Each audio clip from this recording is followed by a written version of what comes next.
നമസ്കാരം. ലോർഡ്സിലെ ആ test match ഓർക്കുമ്പോൾ ഇപ്പോഴും ഒരു ആവേശമുള്ളിലുണ്ടല്ലേ? തീർച്ചയായും.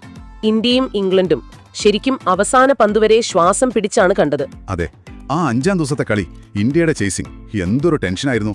ആ നിമിഷങ്ങളിലേക്കാണ് നമ്മൾ ഇന്ന് ഒന്നുകൂടി നോക്കുന്നത്. ഫലം നമുക്ക് എല്ലാവർക്കും അറിയാം, ഇംഗ്ലണ്ട് ജയിച്ചു 22 റൺസിന്.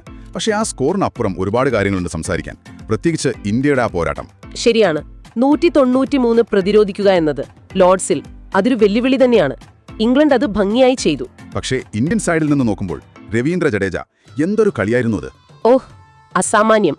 ആദ്യ ഇന്നിംഗ്സിൽ 72, പിന്നെ രണ്ടാം ഇന്നിംഗ്സിൽ ടീം തകർന്നപ്പോൾ 112-ന് 8 വിക്കറ്റ് പോയ അവസ്ഥയിൽ. അതെ, അപ്പോ ക്രീസിലെത്തി 181 പന്ത് നേരിട്ട് 61 റൺസുമായിട്ട് നോട്ട് ഔട്ട്. ശരിക്കും വിനു മങ്കാദിന് ശേഷം ലോർഡ്സിൽ ഒരു ടെസ്റ്റിന്റെ 2 ഇന്നിംഗ്സിലും 50 അടിക്കുന്ന രണ്ടാമത്തെ ഇന്ത്യൻ.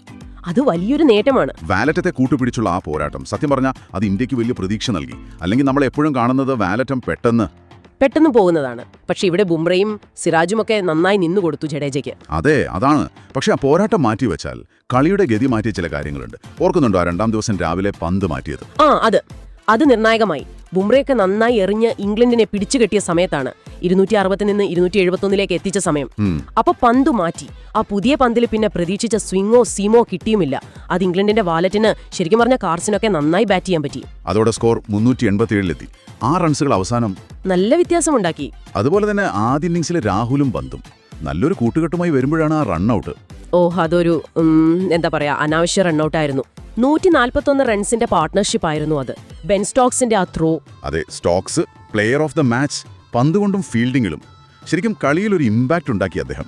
ലോർഡ്സിൽ ഇത് 4ാമത്തെ പ്ലെയർ ഓഫ് ദ മാച്ച് അവാർഡാണ് സ്റ്റോക്സിന്. ആ ഗ്രൗണ്ടിൽ വേറെ ആർക്കും ഈ നേട്ടമില്ല. അവിശ്വസനീയം. അതെ. പിന്നെ ആ അവസാന ദിവസത്തെ രംഗങ്ങൾ ഓർക്കുമ്പോൾ 1208. അപ്പോൾ എല്ലാവരും ഉറപ്പിച്ചു കളി തീർന്നുവെന്ന് കരുതിയതാണ്. പക്ഷെ അവിടെ നിന്നാണ് ജഡേജയുടെ പോരാട്ടം. ബുംറ 47 പന്തുകൾ നേരിട്ടു. സിറാജ് 30 പന്ത് ഡിഫെൻഡ് ചെയ്തു. ഓരോ പന്തും കഴിയുമ്പോഴും ഒരു പ്രതീക്ഷ കൂടി വരികയായിരുന്നു. ശരിക്കും. പക്ഷെ അവസാനം ബഷീറിന്റെ പന്തിൽ സിറാജ് ബൗൾഡായി. ആ നിമിഷം ഗ്രൗണ്ടിൽ ഒരു നിശബ്ദതയായിരുന്നു. സിറാജിന്റെ ആ നിരാശ. അതെ, പക്ഷേ റൂട്ടൊക്കെ വന്ന് ആശ്വസിപ്പിക്കുന്ന കാണാനൊരു അതൊരു നല്ല കാഴ്ചയായിരുന്നു. ക്രിക്കറ്റിന്റെ സ്പിരിറ്റ്. ഈ തോൽവി റൺസ് വ്യത്യാസത്തിൽ നോക്കുമ്പോൾ ഇന്ത്യയുടെ ടെസ്റ്റ് ചരിത്രത്തിലെ 4ാമത്തെ ചെറിയ തോൽവിയാണല്ലേ? അതെ, 22 റൺസ്. അതുപോലെ ലോർഡ്സിൽ ഒരു ടീം ഡിഫെൻഡ് ചെയ്യുന്ന 4ാമത്തെ ഏറ്റവും കുറഞ്ഞ ടോട്ടലാണ് ഈ 193. അപ്പോൾ ഓരോ റണ്ണിനും അത്രയും വിലയുണ്ടായിരുന്നു. തീർച്ചയായും. ടെസ്റ്റ് ക്രിക്കറ്റിന്റെ എല്ലാ ഭംഗിയും ആവേശവും കണ്ടൊരു മത്സരമായിരുന്നു ഇത്. ശരിയാണ്. തോറ്റെങ്കിലും ഇന്ത്യയുടെ പോരാട്ടം, പ്രത്യേകിച്ച് ജഡേജയും വാലറ്റും കാണിച്ച ഒരു വീറ്, അത് നമ്മൾ ഓർക്കും. തീർച്ചയായും. അതേസമയം ഇംഗ്ലണ്ട് സമ്മർദ്ദത്തിൽ നന്നായി കളിച്ചു. അവരും അഭിനന്ദനം അർഹിക്കുന്നു. അപ്പോ ഈ കളിയോടെ പരമ്പരയിൽ ഇംഗ്ലണ്ട് 2-1 മുന്നിലെത്തി. അതെ, അടുത്ത കളി മാഞ്ചസ്റ്ററിൽ. പക്ഷെ ബുംറ കളിക്കുമോ എന്നുള്ള കാര്യത്തിൽ ഒരു ഉറപ്പില്ല. അതൊരു വലിയ ഘടകമാവും. തീർച്ചയായും.